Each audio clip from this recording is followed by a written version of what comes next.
Now, there are some Caucasian people who disagree with the manner in which their Caucasian brothers and sisters are handling the centuries-old abuses and oppression of the Black people of the Western Hemisphere in particular.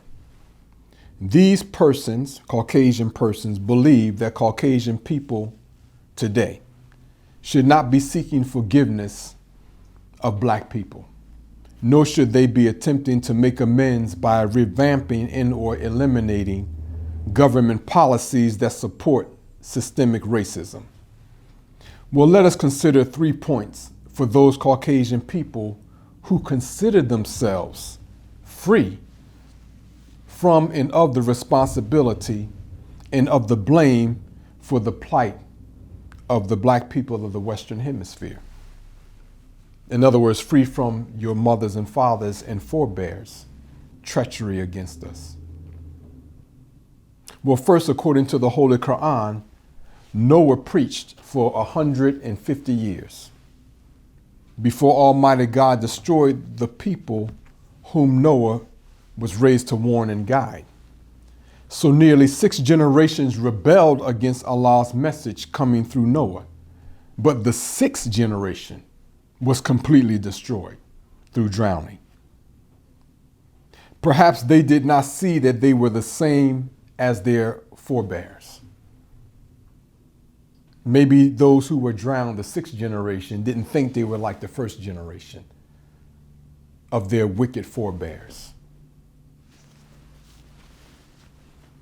In the Holy Quran, it states, "And when it is said to them, follow what Allah has revealed, they say, nay, we follow that wherein we found our fathers."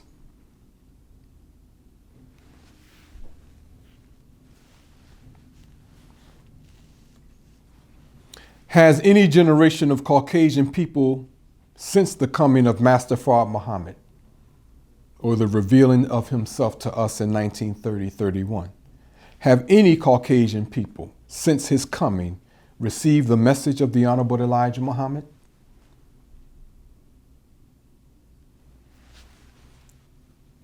Have Caucasian people and leaders accepted the divine message of the Honorable Louis Farrakhan these past 40 plus years? Or have you sought to malign and destroy both men while working to keep Black people apart from both of these men? Now, you can answer those questions for yourself, and they're very easy answers.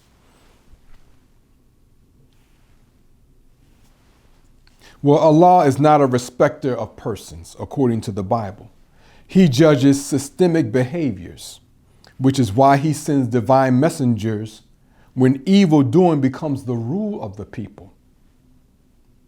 So as long as injustice against Black people remain systemic, for example, Joe Biden's infamous 1994 crime law that continues to disproportionately oppress Black and brown people. And of course, this law again led to the militarization of the police departments. Check it out for yourself. Have they put back their wartime equipment?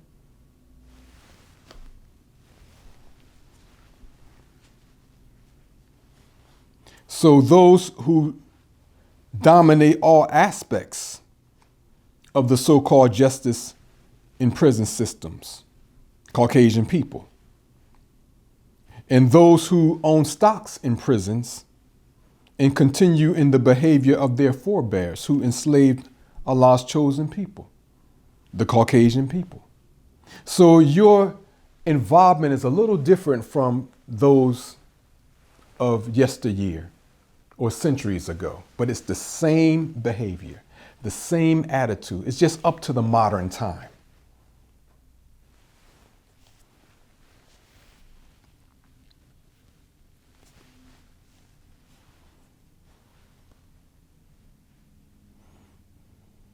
Also, it states in the prophecies regarding Almighty God's redemption of the children of Israel. It states, "The Lord is long-suffering and of great mercy, forgiving iniquity and transgression, and by no means clearing the guilty, visiting the iniquity of the fathers upon the children into the third and fourth generations. Well, that seems kind of contradictory on face value, but the beginning of these verses refer to the grace and mercy of the Supreme Being, Master Fard Muhammad, in redeeming the black people of the Western Hemisphere in particular from the oppression and suppression of their enemies, who have made us haters of ourselves.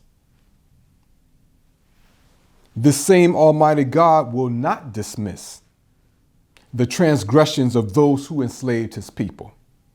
So how many generations are we from 1930?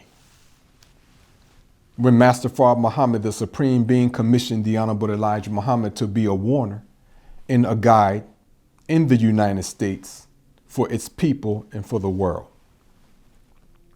Well, if a generation is approximately 25 years, then we are into the fourth generation at this point.